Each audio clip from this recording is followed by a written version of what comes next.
Gloria lil Mulej, halleluja.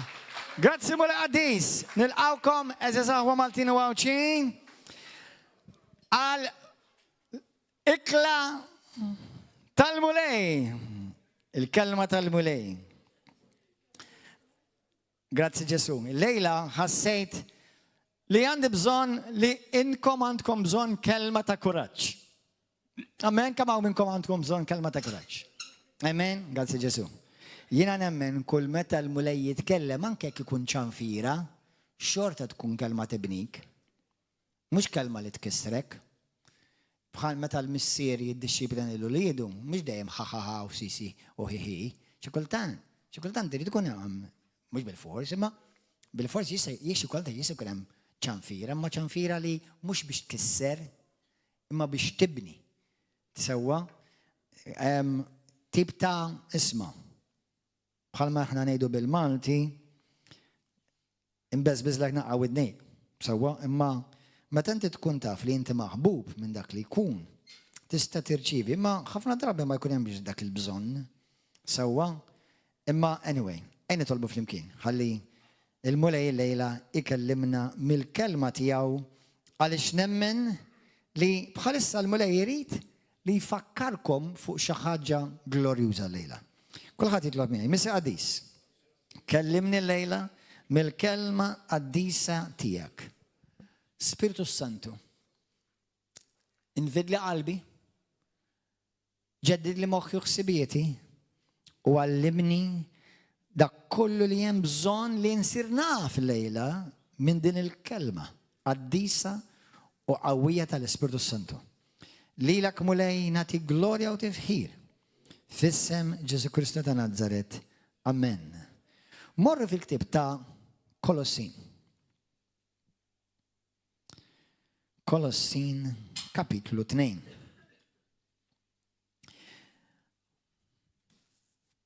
Lejla xtaqt nitkellem fuq teżori moħbija. Teżori moħbija. Kama minnkom ġili smajtu bit-Treasure Island. Ġili smajtu għat Treasure Island?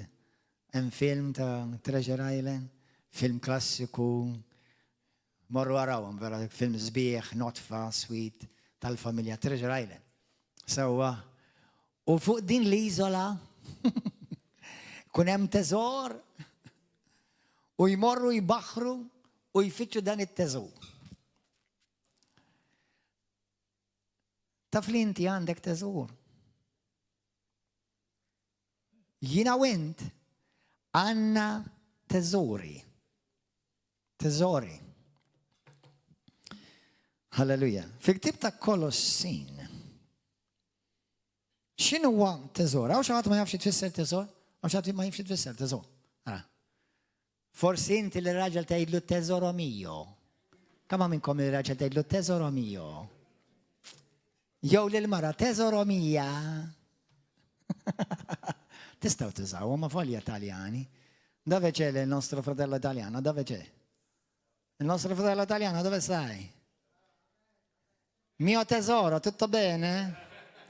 Tesoro mio. Vera, Taljani jużawa di tesoro mio. Alleluja. Treasure, il-kelma teżor. X'inhu huwa teżor? Teżor huwa xi ħaġa ġeneralment, kif aħna nifhmuha naħseb li mrobbin rajna daw il-films ta' Treasure Island. Sewwa, ġeneralment x'naraw f'teżor? Ikun hemm xi kaxxa kbira tal-injam, bil-ħadid, u ġan it-teżor ikun hemm debijiet, rikkezzi fil-films, xi kalċi tad-deb jew tal-fidda bil-fosos prezzjużi, sewwa kuruni, interessanti, kuruni, ġawar. Ħafna mit-teżori wkoll kienu jsibu pereżempju armaturi ta' soldati. Kemm minnkom rajtu Narnia? Ġieli rajtu Narnia? Number 3 għandu kun. Fejn imorru fuq dik l-island fuq fejn u jsibu teżori kbar. Narnia huma vera sbieħ, hemm tliet films ta' Narnia, għax huma bbażati fuq parallellu kol bibliċi. Vera sbieħ. Anka Lord of the Rings, issa min forsi jargumenta fuqhom imma la wkoll anka Lord of the Rings għandhom ħafna parallelizmu mal-Bibja. Sew Tolkien u anka C.S. Lewis u daw kienu awturi kristjani u għamlu daw il-films u għamlu daw il-kodba l-ewwel kodba kienu ibbażati fuq prinċipji bibliċi spiritwali u hemm ħafna parallelizmu jekk forsi xi ħadd jgħidli ma għax hemm figuri koroħ. Qalbi l-Bibja mimliha figuri koroħ.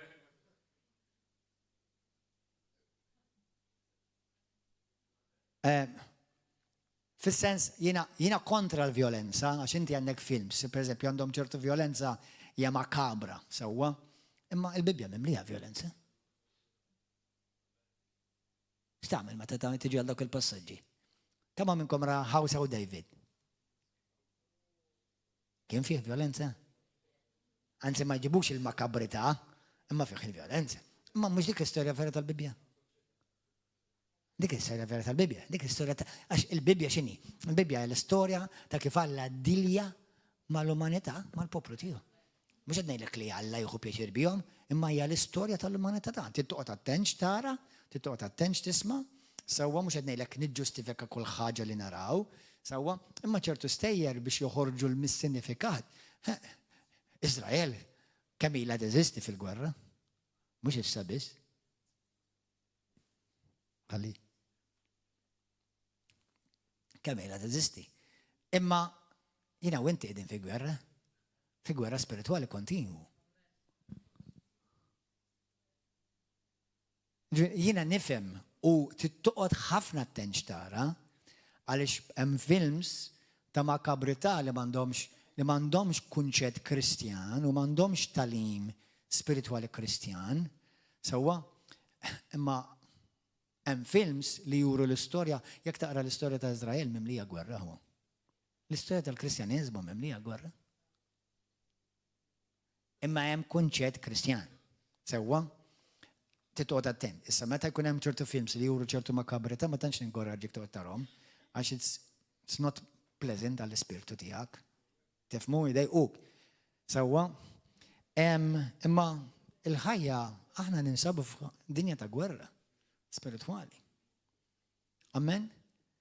Illum kont qed nara xi ħaġa m'għandha x'aqsam xejn fuq dak li ngħidilkom, ma llum kont qed nara dokumentarju qasir fuq in-Nefelim. In-Nefelim huma crossbreed bej il-fallen angels u n-nisa tal-umani. Xaħġa interessanti, dawn ma l-ispirti tal-ġganti, tejli fux qed titkellem, just interessanti l-lum just let's flow. L-ispirti tal-Nefelim kienu l-ispirti tal-ġganti. Issa xaħġa interessanti, meta jaraw l-ispirti tad-demonji, ħafna drabi kun ikbar mill-persuna li qed jippossedi l-ispirti diaboliċi. Iġi tibda tgħidha kif għarju l-ispirtu daqsiex ġo persuni dan żgħir. Ġieli rajtuhom daw, ġi ħsibtuhom daw l-affarijiet daw? Għax huma spiriti tal-ġganti. Insomma, dak huwa xi darba nagħmlu forsi nagħmlu tagħlim fuq l-importanti inti li inti taf li bħala Kristjan għandek l-awtorità fuqhom. Dawk huma d-demonji. Rajt għandek awtorità assoluta fuqhom, amen? U dak li ħanejlek fuqhom illum qed nitkellmu fuq it-teżori li hemm fik illum. Amen? Halleluja. Morru fil-ktib ta' Kolossin 3, amen? Preach it! Kolossin 2, imma ħammorru vers 3, imma ħanibdew mill-bidu. Grazzi Ġesu. Kolossin 2, vers 2, vers 1. Irridu tkunu tafu kemm kelli ninsilet minħabba fikom imħabba f'dawk li joqogħdu fl-Awdesija. U oħrajn li qatt ma raw wiċċ bajnejhom. Dam nagħmlu biex inqawwilhom qalbhom. U jinġabru l-kol flimkien fl-imħabba. Ħalli jaslu għall-għana tal-fema sħiħa u l-arfin tal-misteru tal-Alla li hu Kristu. Mela, inħeġġiġhom, inkoraġġihom, nibnihom biex jaslu għall-arfin tal-misteru, misteru tfisser sigrit. Ġeneralment, teżori huma moħbija. Il-teżori ħafna mid-drabi anke llum il-ġurnata, jekk inti għandek teżor, wis probabbli jekk għandek teżor fid-dar, ħataħbih. Fl-antik kienu jaħbuhom taħt il-madum. Jew insomma, kellhom posti differenti fejn jaħbuhom. Teżor ġeneralment taħbih. Imma mhux biex jibqa' moħbi, biex jiġi skoprut. Biex igawdih dak li jkun li t-teżor ġi minħalli għalih. Amen? Mela Pawlu qed jgħid jien qed ninkoraġġikom biex intom taslu għall-arfin sħiħ, għall-misteru, għal dan is-sigriet talla li huwa fi Kristu. Li fi Kristu, isimgħuha. Hemm moħbija t-teżori kollha. Wow. Fi Kristu hemm moħbija it-teżori kollha tal-erf u tal-għaqal. Dan jgħad ngħidulkom biex ħadd ma jqarraq bikom b'xi kliem fieraħ. Kulħadd jgħid hemm fi Kristu teżori kbar moħbija. Fejn hu Kristu? Fik jgħid Kristu? Mela daw it-teżori jinsabu fik li inti fi Kristu. Ġifieri Pawlu qed jgħid, dak kollu li inti għandek bżonn f'din il-ħajja jinsab kollu f'teżor li huwa moħbi li huwa qiegħed fik. Dak kollu li jiena u inti għandna bżonn tiġa qiegħed għandek. Tiġa qiegħed għandek. Jekk hux fejqan huwa fik tiġa. Jekk hux barkiet qiegħed fik tiġa. Jekk hux identità ġdida fik, daw by the way messaġġ għall-Kristjani, mhux għad-dinja. Jekk hux identità ġdida fi Kristu, min int fi Kristu? Huwa fik tiġa. Il-qawwa talla li Alla għandu għalik tinsab fik tiġa, taf. Il-potenzjal kollu li Alla għandu lest għalik jinsab fik tiġa. Imma f'liema parti minnek, f'liema parti mill-jien, fl-Ispirtu. Jiena hawn immedita fuq dan il-messaġġ. Aħna nafu li inti għandek Kristjani li huma karnali u għandek Kristjani spiritwali. Kristjan spiritwali huwa dak li jgħidulu fil-Bibja Kristjan matur, Kristjan format, Kristjan li irnexxielu jimmatura u jikber u jimxi fir-realtà ta' dak li hu diġà fl-Ispirtu. Mela Kristjan matur jimxi minn ġewwa għal barra. Kristjan matur iħalli l-Ispirtu fi Kristu imexxih. Kristjan matur huwa dak li jagħmel deċiżjonijiet għabbażi ta' minnu fi Kristu. Kristjan karnali huwa dak li jagħmel deċiżjonijiet għabbażi fil-ġisem.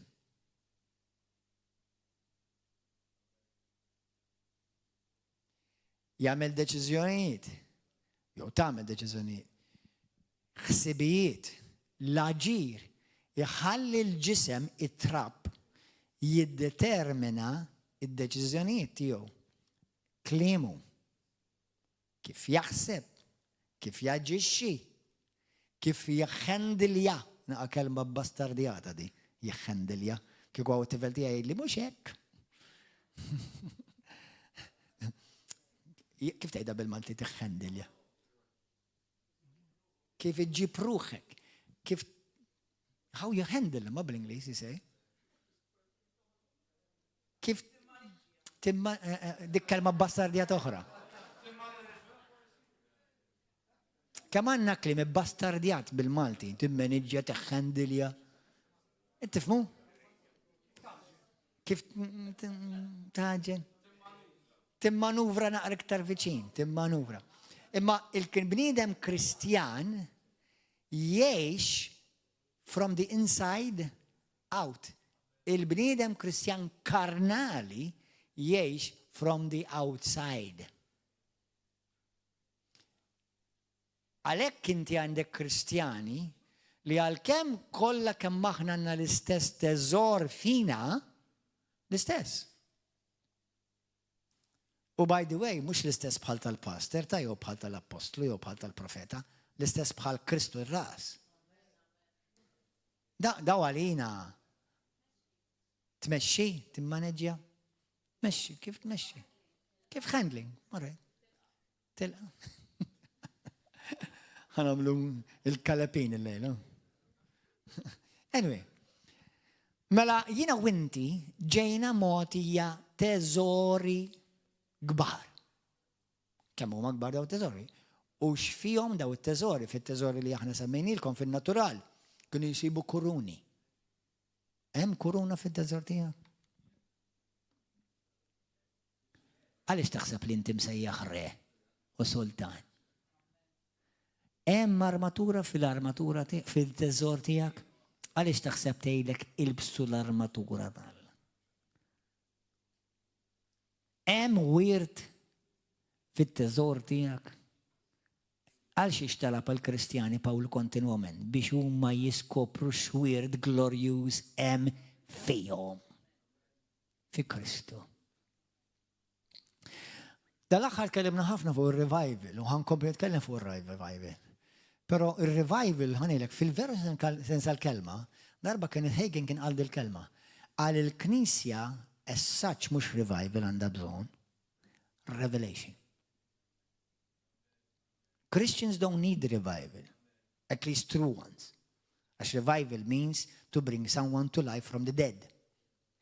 Revival, għaw minn, tfisser li xi ħadd raqat u titqajmu. Xi ħadd li miet u terġa' tagħtih il-ħajja. Imma għal minnu tiġa fi Kristu x'għandu bżonn? Għal minnu tiġa ħaj fi Kristu suppost li għandu bżonn revelazzjoni.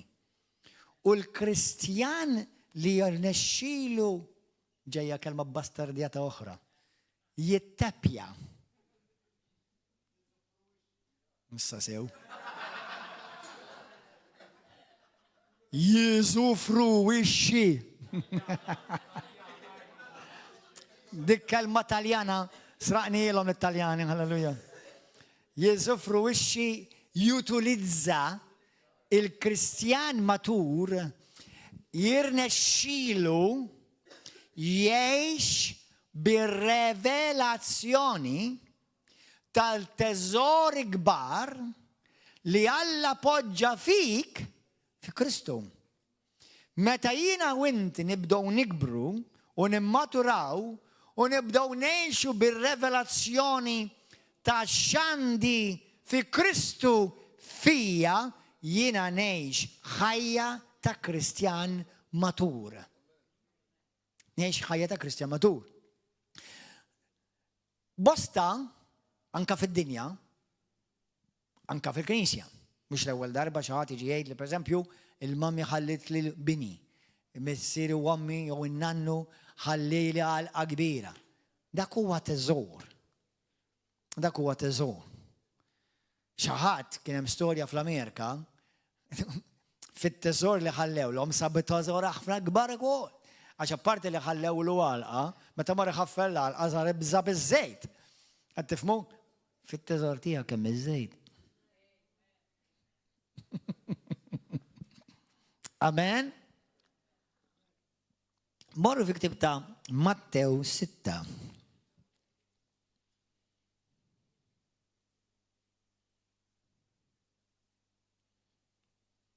Mattew 6, skrittura li ta' fuqa kollha ta'.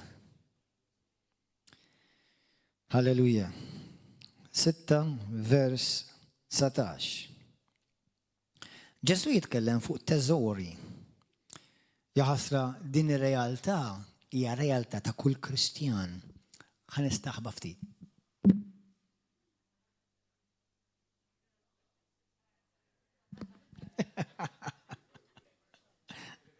Għax inħallillat. Ma mmurx naqaxi waħda hawnhekk u ma tkunx il-qawwa talla.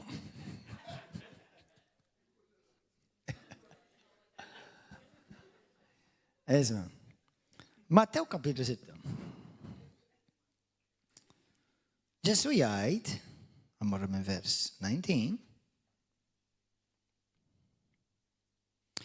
tgezzux għalikom teżori f'din id-dinja fejn kollox jitmermer bil-kamla u s-sadid u fejn il-ħallin jinfdu u jisirqu. Xi ħaġa interessanti di.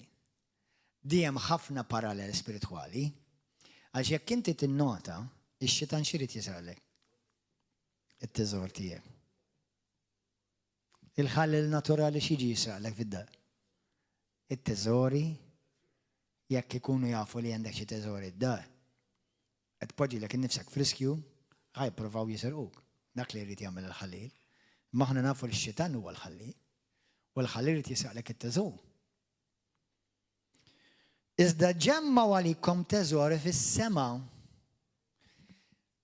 Jiena u inti kif nagħmlu teżori fis-sema? Meta ħanejdilkom aħna, meta aħna bħala knisja, bħala individwu, meta jiena inxander il-Ġesu u permess tax-xandir ta' Kristu, mhux bil-fos fuq pulptu, fit-triq fuq ix-xogħol, u nġib il xi ħadd lejn Kristu, jien qed niġma' teżori fis-sema. Meta jiena nissapportja u ngħin finanzjarment nies speċjalment bil-Vanġelu imma wkoll orfni jew ministeri. Per eżempju meta knisja, meta aħna nippjantaw knisja u l-ewwel ftit xhur aħna ngħinuhom biex jiġu fuq saqajhom, aħna qed nagħmlu qed niġmaw teżori fis-sema. Meta aħna nissapportjaw programmi fuq it-televiżjoni biex il-Vanġelu jiġi mifrux mal-art kollha ta' pajjiżna, qed niġmaw teżori fis-sema. Għandna mezzi naturali li jistgħu jiġu msarfa f'mezzi ta' teżori spiritwali fis-sema. Missa ngħidilkom iktar għax tgħidli fis-sema mis-sema minra. Issa ngħidilkom. Fejn xejn ma jitmermer u la bil-kamla u lanqas bis-sadid u fejn ma hemmx ħallin jinfdu u jisirqu. Għax fejn hemm it-teżor tiegħek hemm tinsab qalbek. Jekk aħna issa mmorru fi ktieb ta' Efesin, Hallelujah. Thank you, Lord. Fi ktieb ta' Efesin kapitlu 1, skrittura li għandha tkun popolari għalija u għalik. Isma' xi tgħid, mela jiena u inti bħala Kristjani tiġanna t-teżor tas-salvazzjoni li aħna ġejna salvati, mifdija, maħfura mid-nubietna, sewwa hemm teżori tant huma kbar aħwa. Li meta timmedithom verament ibelħuk spiritwalment. Tibda tgħid daw vera jien. Da vera tiegħi fi Kristu. U nista' naċċertak li hemm ċertu Kristjani jirriġettawhom totalment ma jistgħux jifhmuhom. Għalhekk Pawlu talab li l-Knisja jkollha rivelazzjoni, għax rivelazzjoni tfisser li għalkemm inti tafa imma ma tarafix. Irridu jinfetħulek għajnejk spiritwali biex taraf ċertu affarijiet. Mhux ġast ikollok biss informazzjoni, imma jrid ikollok revelazzjoni. Taf li l-Kristjaneżmu huwa kollu revelazzjoni? Taf li meta inti min qalbek, kemm hawn minnkom araft li Ġesu huwa l-liben Talla huwa l-Messija Talla l-midluk tal-Ispiritu Santu. Kemm minnkom araftu għadi? Araftha di minn qalbek żgur? Kulħadd qed jolli deh? Mhux kulħadd qed jolli deh. Għaraft, kulħadd jgħidha di minn, jekk jgħidha minn qalbi. Jiena nemmen minn qalbi li Ġesu tassew huwa l-liben tal-Alla l-ħaj, huwa l-Messija tal-Alla, mitalija fuq is-salib, u reġa' xosta, illum ħaj u reġa' ġej. Jekk inti din temminha, taf li dik revelazzjoni? Taf li dik kienet l-isqarrija ta' Pawlu? Inti li bentalla l-ħaj, inti l-Messija. U Ġesu qallu fuq din jiena nibni il-Knisja tiegħi. Il-Knisja mhux dak li jmorru ġobinja ta' biss. Tajjeb li tmur f'ġobinja u jekk tibda tikber bil-forsa kollha bżonn ġobinja. Imma mhux dak li jmorru ġobinja. Il-Knisja huma daw kull min vera minn qalbu, mhux għal pappagalizmu, minn qalbu, li jaraf li Ġesu Kristu verament huwa l-liben tal-ħaj, il-Messija, u li miet u l-xoxta, jekk din temmina u inti għandek konvinzjoni sħiħa fuqha, inti diġà għandek iċ-ċavetta biex tiftaħ it-teżori kollha li hemm tiegħek fis-sema jew fis-smewit fi Kristu Ġesu.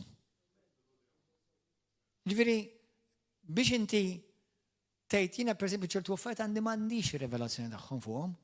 Number one għandek l-ikbar waħda għandek iċ-ċavetta. It-tieni Ġesu tkellem kif hu tagħna ċwievet tas-saltna biex niftħu t-teżori. Ġeneralment teżor ikollu ċavetta biex tiftaħ dak it-teżor. Ġesu huwa ċavetta li jiftaħ it-teżori kollha. Kif naqrajna? Kolossin 2:3. Fi Kristu jinsabu it-teżori kollha. Mhux teżor wieħed. In Christ are found all the treasures. Għalhekk teżori moħbija. Jitkellem fuqha Pawlu mbagħad ħamorru f'ktib ta' Efesi. Imbirek Alla u missier ta' Sidna Ġesu Kristu li barikna b'kull xorta ta' barka spiritwali fejn fis-smewwiet fi Kristu. F'Mattew 9 f'Mattew li fejrajn dik. Mattew 6:19 u 20 rajna li Ġesu għalinna biex aħna niġmaw teżori fis-sema.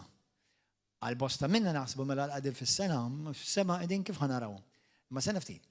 Aħna llum qegħdin ukoll fis-sema fi Kristu. Efesin 1:3 xtajt li dawn ir-rikkezzi kollha li aħna għandna imbirek Alla missier Sidna Ġesu Kristu li berikna b'kull xorta ta' barka spiritwali fis-smewwiet fi Kristu. Meta jgħid fis-smewwiet mhux fis-sħab ta' ġifieri. Dak li jgħidulhom bl-Ingliż realms. Spiritual realms. Dimensjonijiet spiritwali. Jiena u inti ngħixu fid-dimensjoni naturali fil-ġisem, imma l-ispirtu tagħna jgħix fid-dimensjoni spiritwali. L-ispiritwal huwa sopranatural. Issa, meta inti taf li inti għandek daw it-teżori, kull Kristjan li huwa mwieled minn ġdid għandu daw it-teżori. Ma mhux kull Kristjan qed jimxi fihom, kull Kristjan qed jibbenefika minnhom. Il-ġimgħa l-oħra smajt ħmerija u vera niktitni. U nixtieq nindirizza lill-eżis aħwa ħbieb tagħna eżis kattolċi bħalissa u jalla dawk li qed tisimgħu vera tisimgħu b'qalb umli u li għandkom bilanċ għall-verità. Bħala kattolku jiena kont mallem u għadhom mid-dera xi wħud jgħalmu l-istess llum il-ġurnata. Li Alla jmardek, Alla jtfik il-mart biex inti tgħin fil-fidwa tal-erwieħ. Tini għaddawa blasfemi. Memx skrittura waħda tibbekja dik l-erezija. Il-mart naf li meta tkun għaddej minnu mhux faċli, imma ma jfisirx li għax diffiċli batuli Alla. Alla ma jistax jibatlek mart, ma jistax jidik dak li m'għandux. It-tieni, Alla lilek bħala bintek u ibnu, bintu ibnu. X'Alla tajjeb u kieku u mimli mħabba u grazzja ħunina u jibatlek xi marda. Il-mart mhuwiex l-awtur tiegħu il-mulej, imma bosta kattolċi Rumani da bħal meta kelli xi ħadd fil-familja tiegħi jiena u daw imorru ċertu għaqdiet kattolċi li għandhom ħafna tajjeb. Naf li meta nitkellem hekk ċertu kattolċi jħosshom nervużi. Imma mhux biex nittakka l-kattolċi, għax kattolċi jiena kont kattolku, b'kull rispett, qatt ma nerġa' nkun. Però sa ċertu punt kattolku wkoll, ma mhix kattolku Ruman, kattolku Kristjan. Għaliex, għax kattolku fis-sens aħna għandna fidi universali, all right, nifhimha dik, u hekk hu, nemmen fil-kredu tal-Apostli, nemmen fil-kredu tan-Niċea, dak kollu nemminhom jien, sewwa, imma fil-ħmerijiet u ereżijiet ta' Ruma ma nemminx f'kollu żgur. Hemm affarijiet li naqbel, hemm affarijiet li huma ta' barra minn hawn. U mhumiex parti mit-teżori li ħalli li Kristu żgur. Sewwa, ġifieri, għal min iħobb il-verità. Jekk tħobb il-verità, kun denju li tirċievi din verità. Però mhux kattolċi biss għandek kampijiet oħrajn protestanti li wkoll jemnu ċertu ħmerijiet u ereżijiet tal-li m'għandhomx jaqsmu xejn mat-teżori li ħallilek Kristu.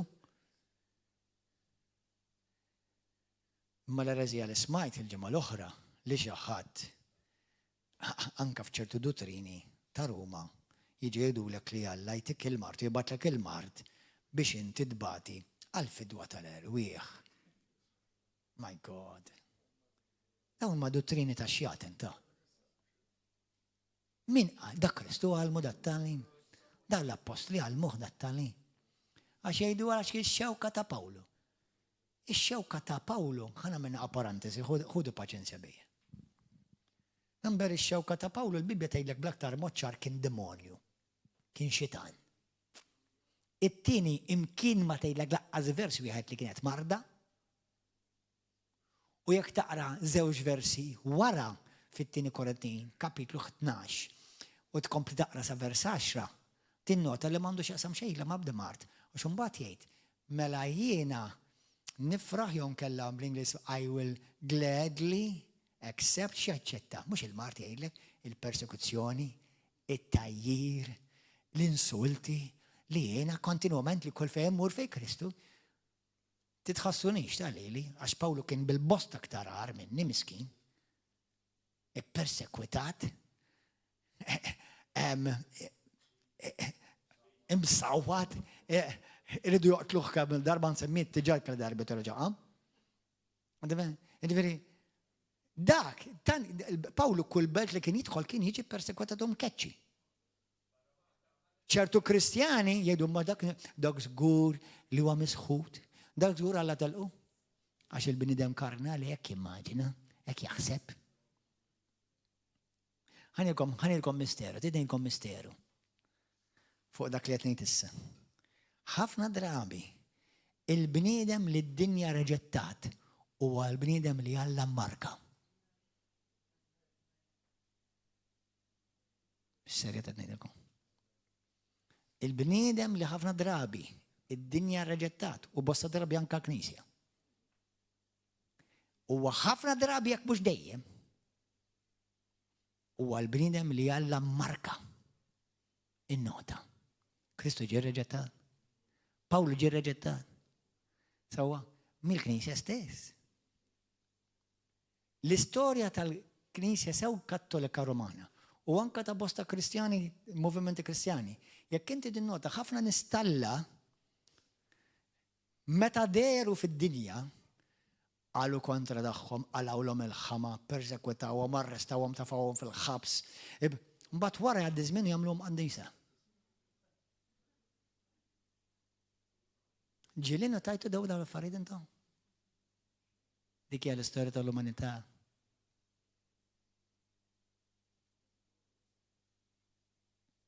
Amen. U bosta Kristjani dejhom jippersekwitaw in-nies Alla sal-lum il-ġurnata. Għalhekk jiena għamil determinazzjoni f'ħajti li marret nisma' attakki fuq l-ebda bniedem Alla. Mhux qed ngħidlek naqbel magħhom kollha. Però jiena min jiena. Jiena la mitt għalih, la xerrid demmi għalih, la dliktu. Min jien?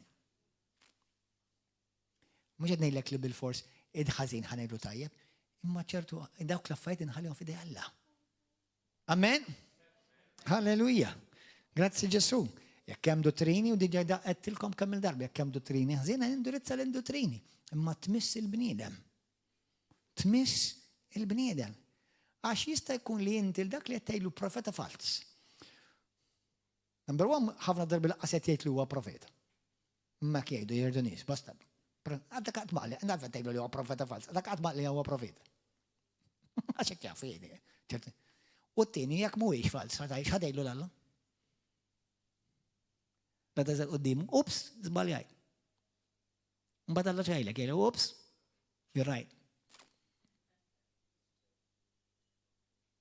Mela be wise, fear God.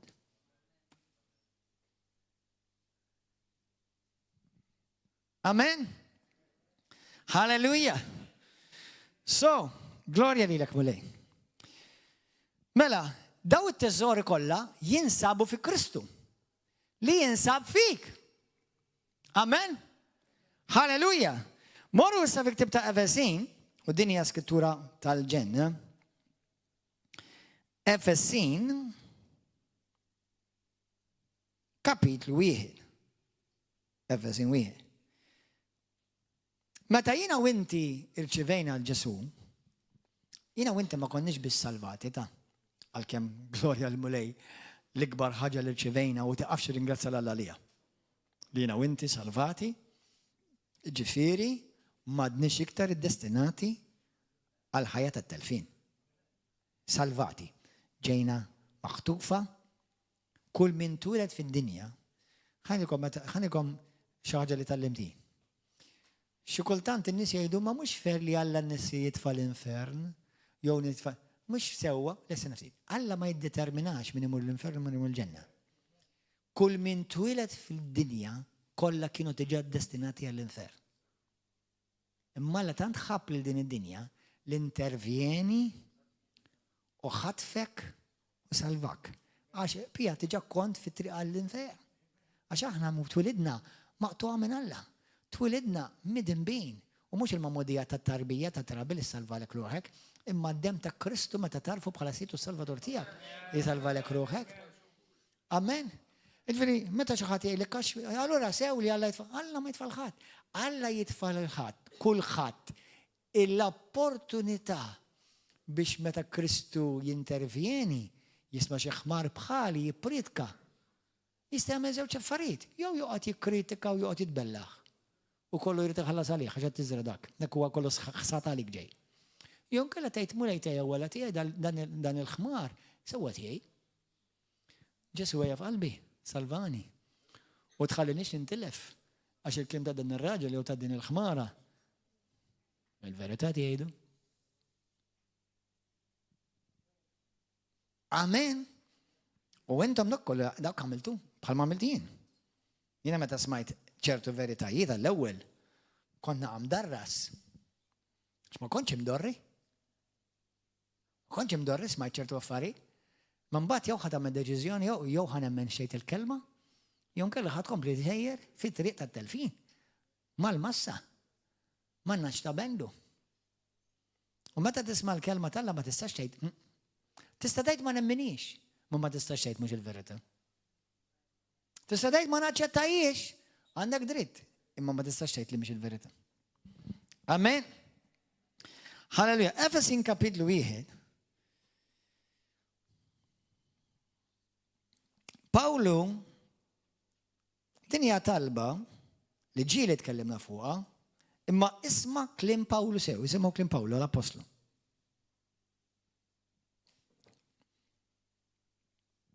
Kont qed ngħidilkom fuq ix-xewka. Taf li inti x-xewka tissemma madwar 40 darba fil-Bibja? Kontu tafu? Kont għamilt messaġġ fuq għajn ilu, s-saġ jekk għal forsi nerġa' nagħmluh dal-aħħar.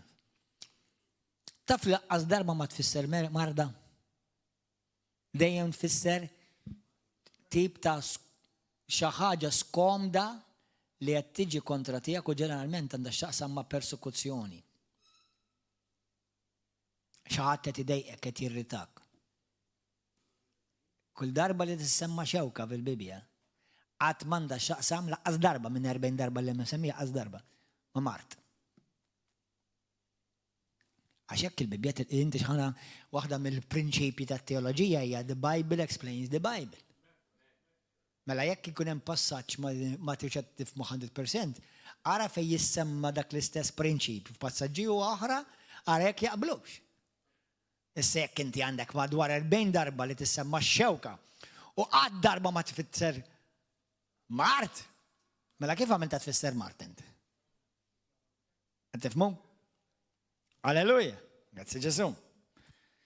Mela, vers 15, għalhekk kien ukoll li smajt bil-fidi tagħkom filmu lejn Ġesu u bil-mħabba tagħkom lejn il-qaddishom kollha, ma nixba' qatt niżżejħ b'imħabba fikom meta niftakar fikom fit-talb tiegħi. Pawlu kien jitlob għal qaddisin, mhux dak li huma fis-sema għax m'għandhom bżonn iktar talb, qed jitlob għal qaddisin fi Kristu fid-dinja. Ħalli Alla ta' Sidna Ġesu Kristu, il-missier tal-glorja jagħtikom spiritu ta' għerf li jirrevelalkom biex tarfu x'inhi il-verità. Ġifieri Pawlu tgħid, hemm affarijiet li intom ma tafuhomx u t-talba tiegħi hija li intom issiru tafuhom. X'hekk inti ma tistax timxi f'dak li ma tafx, ma tistax teżerċita f'dak li inti ma tafx bih. Avalja huwa tiegħek, imma ma tistax tgawdih għax m'intix tarfu. Amen? U jdawlilkom l-għajnejn ta' qalbkom biex tarfu x'inhi t-tama tas-sejħa tagħkom. Isimgħu ġejja, x'inhu l-għana tal-glorja tal-wirt li tagħkom. Il-wirt, it-teżor li tagħkom biex taqsmu mal-qaddisin. Il-wirt tagħkom fi Kristu. It-teżor kbir li jintkom għandkom fi Kristu. Mela Pawlu qed jgħid, it-talba tiegħi hija li intom verament tiskopru u jkollkom revelazzjoni ta' x'teżor kbir għandkom fi Kristu. Mhux tab xejn, Kenneth Hagin qal, il-ġisem ta' Kristu mhux revival għandu bżonn. Revelazzjoni. Inti timxi bl-awtorità fi Kristu meta jkollok revelazzjoni ta' min int fi Kristu. Inti timxi b'konfidenza li meta titlob taf li Alla jisimek għax taf x'wirt kbir għandek u x'teżor kbar għandek fi Kristu. Inti timxi mbirek, titkellem b'konfidenza għax inti taf x'teżor kbar għandek fi Kristu. Pero jista' jkunu għandek u ma tħaddanhomx u ma tgawdihomx. U għal-Kristjani kollha għandhom l-istess teżor. Vers 19. Tarfu x'inhu l-kobor bla qies, jiġifieri ma sax kejlu. Dal-kobor otat kbir ma sax kejlu. Tas-seta tiegħu, isimgħu għadi, fina. Dal-kobor qiegħed inkellimkom fuq. Huwa kobor li ma tistax kejlu. U jinsab fik, jemmint. X'ma toħroġ minn hawnhekk tħossok isek Robocop. X'ma tħossok timminna toħroġ minn hawn tħossok isek Schwarzenegger on steroids. Mhux ovvja, meta inti tibda tirrealizza x'wirt u teżor kbir għandek fi Kristu. Għax u dak li Pawlu qed jitlob, jiena rridkom tirrealizzawha, da? U għaliex tridu tirrealizzawha fakruni f'Romani 8 se ngħidilkom għaliex tridu tirrealizzawha di. Għax hemm raġuni. Skont il-ħila tal-qawwa kbira tiegħu li ħaddem fi Kristu. Meta qajmu mill-wied dal-wied kollu ġie mogħtililkom minħabba x'għamel Kristu meta qajmu mill-wied u qegħdu fil-elementi jew fis-mewwiet. Il-fuq minn kull saltna u seta', minn kull qawwa u ħakma, il-fuq minn kull isem li jissemma. x'isemu?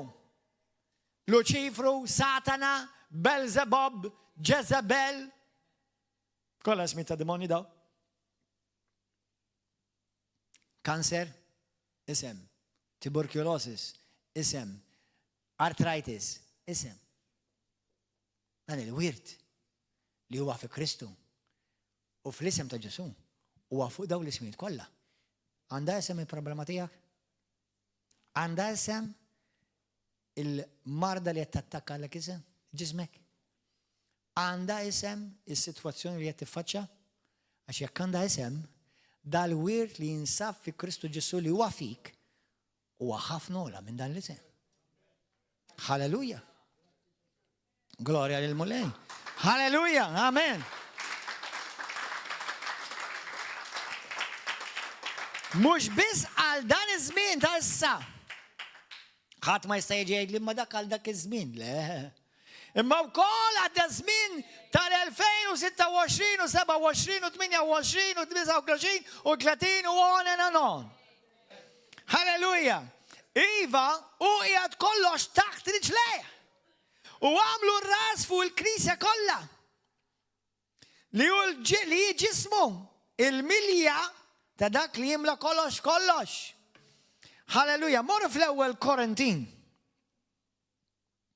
Thank you, Jesus. Gloria li jekmu li qadis. Kulħadd jgħid warajja, jien għandi fija teżor kbir fi Kristu Ġesu. Mela, it-tieni Korintin, kapitlu 4.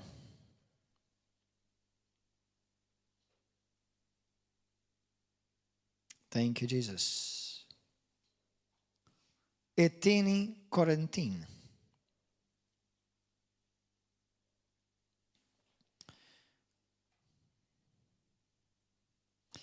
Ara xi tajt iskrittura fuq it-teżori li jinsabu fik. Kapitlu 4, vers 7. Dan it-teżor hija tanna. Dan it-teżor hija tanna. Kemm minnkom tiftakru għall-istorja ta' Jezebel, Ahab u meta Ahab rrid il-għalqa x'kien jismu dak? Naboth, ta' Naboth. Rrid l-għalqa u ma riċjatijilu lil-Naman, mhux il-Naman, il-Ahab, għaliex dik kienet il-wirt tiegħu, il-wirt li kellu mill-antenati li għaddet għandu. Xitan nirrit jisaqlek il-wirt tiegħek. U jisraqulek mhux għax jipprova jħodulek minn ġofik, jisraqulek billi jħallek għami. Not aware, m'intix aware ta' dan il-wirt glorious li inti għandek. U jispeċċa iġibek, jipprova tiffoka fuq affarijiet li mhumiex bżonjużi u bla sugu. Għaliex il-Kristjaneżmu tittejxu minn teżor ta' ġewwa għal barra. Timmanifesta dan it-teżor biex inti mhux tfiq inti biss, mhux tkun ta' barka inti biss, mhux biss inti tiddi, imma biex inti tbiddel id-dinja ta' madwarek. Ħansaqsik mistoqsija. Għal kull Kristjan din nisnamela, għal-Kristjan din mistoqsija nisnamela għal kull Kristjan. U hija sfida għal kull wieħed minna. Inti u jiena li għandna daw it-teżori kbar fina fi Kristu. X'qed tagħmel bihom? Qed tagħmel qed iġġib xi tip ta' bidla fid-dinja permezz ta' teżor kbir. Jew tħallih jiġemma trapp u m'hemm l-ebda differenza bikum mingħajrek xorta. Ħansaqsik mistoqsija oħra li tiċċallenġjak lilek u li tiċċallenġjani. Meta inti tiġi msejjaħ minn din id-dinja? Will the world notice that you're gone?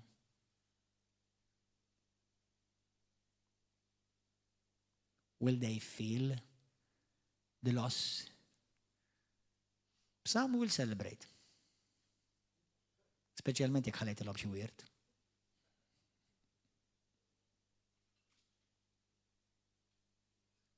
will you leave a different world behind you? هتخلي الدنيا different وراك وأغير من اللي سبتها؟ عمل الطلبات إيه دي؟ قال له مولاي وزعني بتعليمات للدنيا اللي انت جبني فيها متى نخليها بوست أغير من اللي سبتها. ابدأ من داك مدوارك، داك فوق الشغل تاعك. جسو يدنا لي انت الدالة الدنيا، انت الملك طلعت، انت الجستيسيا في كريستو جسو، انت الرسبوستا على الدنيا. تعمل ديفرنسا، تخلي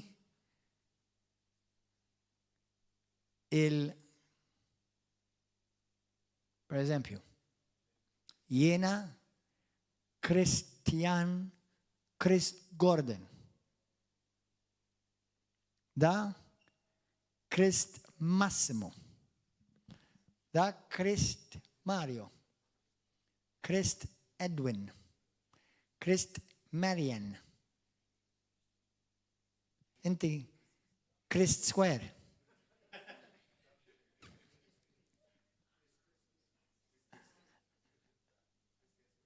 امان كريستيان عشان انت كريستيان دوبي كريستيان كريس سكوير. امان كريس سكوير انت ايش دوبيو مش هيك تجي كريس سكوير تجي دوبيو دبل كرايست. علاش؟ عش كل واحد منكم كل واحد منا we are as a Christ.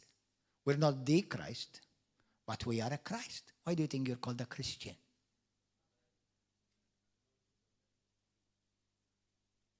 You're a Christ. Do you know everything that's in the Christ is in you, Christian? L-istess natura fi Kristu ras hija l-istess natura ta' kull organu ċellola tal-ġisem ta' Kristu. L-istess natura ta' m'hemmx inqas. Kont taf li l-istess natura? Kont taf li int għandek l-istess natura? Kemm minnkom ma tafux li għandkom l-istess natura? Kemm minnkom tafu li għandkom l-istess natura? Kemm minnkom ma jimpurtakomx ngħid mhux tixħadu li jdejk xorta waħda?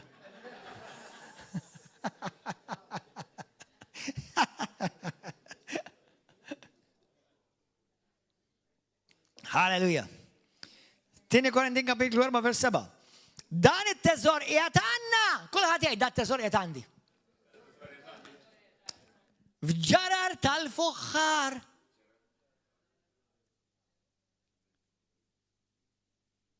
Ħalli bekk jidher sewwa il-kobor ta' din il-qawwa ġej minn Alla ulx minna sa naftit, ġifieri qed jgħidlek irrid dak it-teżor li għaj fik jidher ħafna iktar mill-ġarra li huwa fih. Tifhmu għadi intom? Dan it-teżor qiegħed għandna f'ġarra tal-fuħħar. Għal dan il-ġisem tiegħi. Ħalli bekk jidher sewwa l-kobor ta' din il-qawwa li ġej minn Alla u mhux minna, ġifieri x'għandha bżonn id-dinja tara? It-teżor li hemm fik. Mhux il-ġarra ta' barra, il-ġarra ta' barra ma ħadd biddel il-ħadd. Imma it-teżor li hemm fik. Alla jridu li jidher. Issa ħa nispiċċaw b'din l-iskrittura. Morru Romani kapitlu 8. Din hija skrittura ta' min jekk idħol tomot tmexmex, mur mexmex din l-iskrittura. Għax powerful boys. Hallelujah. Romani kapitlu 8. Hallelujah. ħanibdaw minn vers 17. Anzi, ħanibdaw minn vers 16. ħanaqra malajr u nitolbu.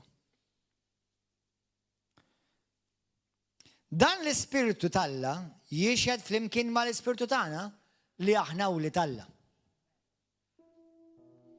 Jekk aħna wlied, aħna wkoll werrieta. wirt ta' teżori kbar. Wirrita ta' teżori kbar aħwa.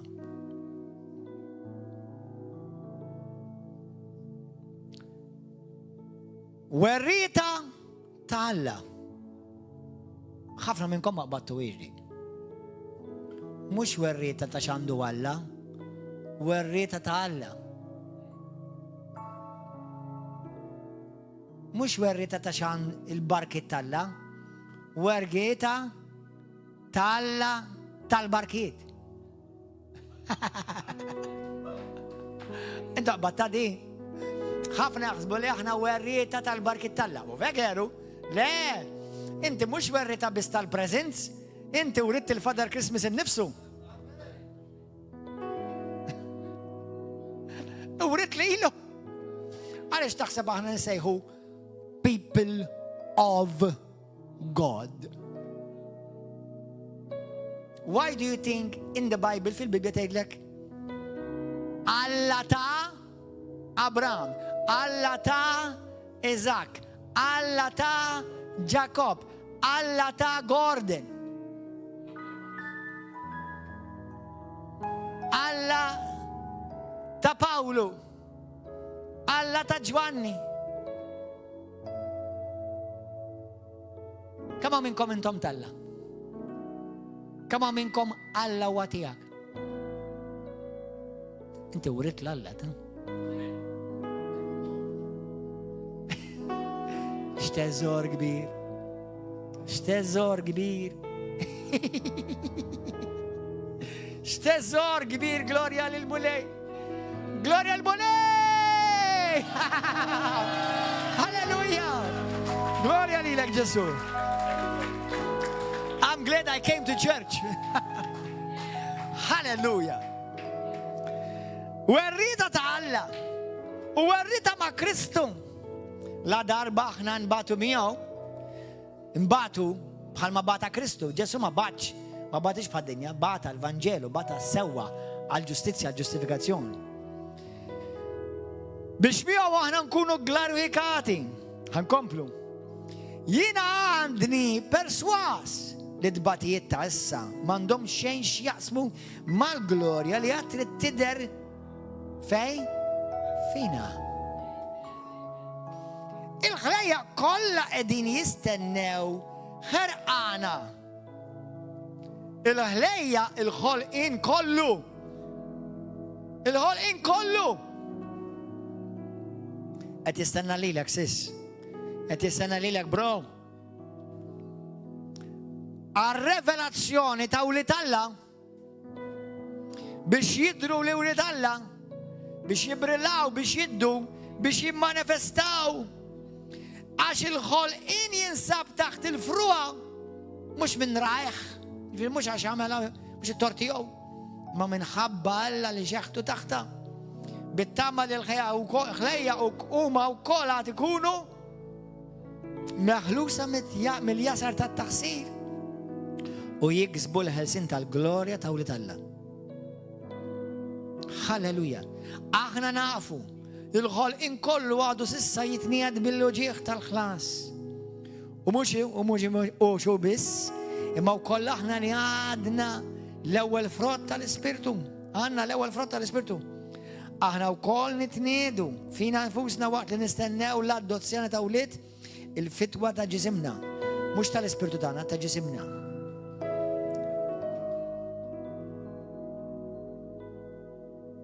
Aħna salvi bit-tama. Meta wieħed jara l-ħwejjeġ li jkun it-tama ma jkunx aktar tama għax kif jista' wieħed jittama l-ħwejjeġ li ġaj jkun ra. Imma dak li qed nittamaw jekk maħniex narawh qed nistennew bis-sabar. Morru fl-ewwel Pietru 2.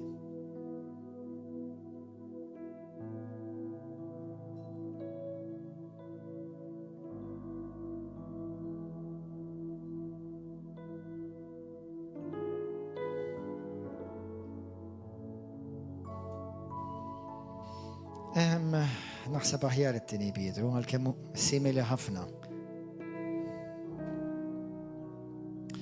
Mor fit-tieni Pietru kapitlu 1, vers 3. Is-seta tiegħu, is-seta ta' Alla, tatna, tiġa tajunna, kulħadd tgħid, tiġa tajuli. Dak kollu li hu meħtieġ għal-ħajja u għat-tjieba. Dak kollu li għandek bżonn tiġa jinsab fik. Billi għarfitna il-dak li sejħilna għal-glorja u għal-qawwa tiegħu nifsu. Bis-saħħa ta' dawn il-wedid huwa tagħna l-eżes u l-akbar ġid dawn il-teżori li kien wedna biex bih fi Kristu wara li tkunu ħlistu mit-taħsil li għaw f'din id-dinja ħtija tal-ġibdi ħżiena, aħna nissibħu fin-natura tal-Alla. X'inhi di? Meta aħna? Meta inti tulit minn ġdid, inti issa sirt partaker bl-Ingliż, tieħu sem fin-natura tal-Alla.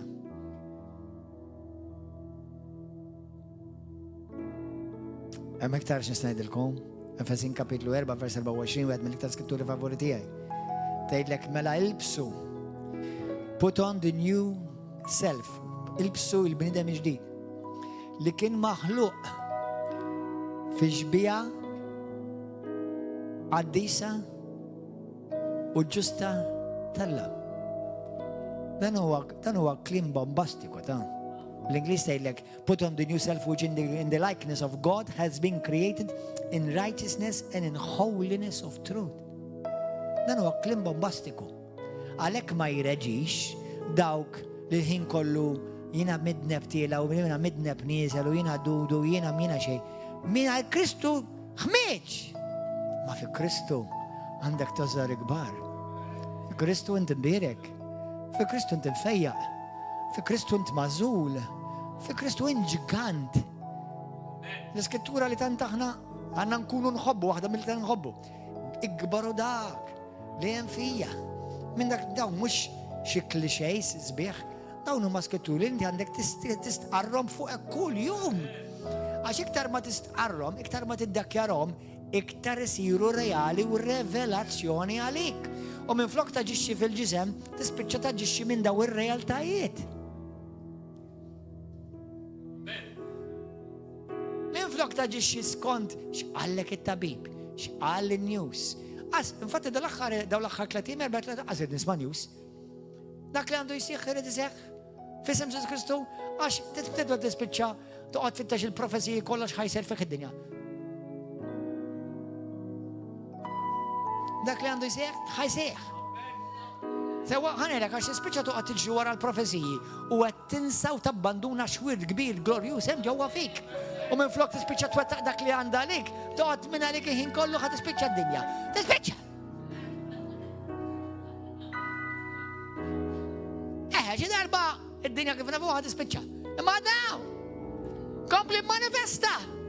Kompli għex biddak id-teżor minn ġewwa għal barra għax hemm il-kreazzjoni barra tistennik biex timanifesta dan it-teżor kbir li inti tajt li għandek. Alleluja! Amen! Grazzi mulej! Gloria għal Ġesu! Aħna nitolbu, nemnu li rċevejna meta nitolbu għal bexxejja, nemmen li Alla tibissom. Nemmen li aħna timbidlu id-destin ta' din id-dinja meta nitolbu. Aħna ma nitolbux ġas biex nitolbu, aħna nitolbu għax aħna nitolbu fl-istess livell ma' Alla li hu stess sażel li qajjimna fl-istess livell miegħu ta' fadinin. Li mhix klixej għamilta jiena, Efesin kapitlu 2 vers 6, hekk tgħid stess aħna ġejna x'stata miegħu qajjimna ma' Kristu Ġesu poġġina fuq l-ogħla livell fuq kull seta' qawwa u fuq ħakma ma' Kristu Ġesu f'ismawi. Amen, din hija r-realtà tiegħi. Dik mhux ir-realtà tar-renser reliġjużità, ir-realtà ta' nies li huma mimlija b'teżor kbir fi Kristu u Alla ma jridakx iżommu iktar moħbi, irridek timmanifestaħ f'din id-dinja għax għandha bżonnek. Amen, halleluja! Gloria lil mulej! Amen, kulħadd iqum bil-wifqa. Poġġi jdek fuq qalbek. Poġġi jdek fuq qalbek.